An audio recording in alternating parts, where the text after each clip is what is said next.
ચાલો ગાઈસ, આ અમારી છે હોળી. આ મારા કાકાની હોળી છે અને એના ખલાસીઓ બધા ઊભા થયા છે અને એમાં કાનજીભાઈ બસવારે બેઠા છે અને મારા કાકા વચમાં છે અને અમારા ઉકાભાઈ ઉભાસ અને કૈલાસભાઈ મોડામાં છે.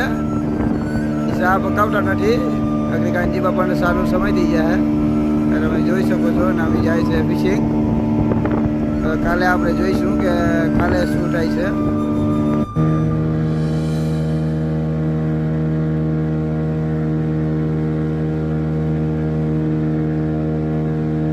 દોહારી ડોબી મેલી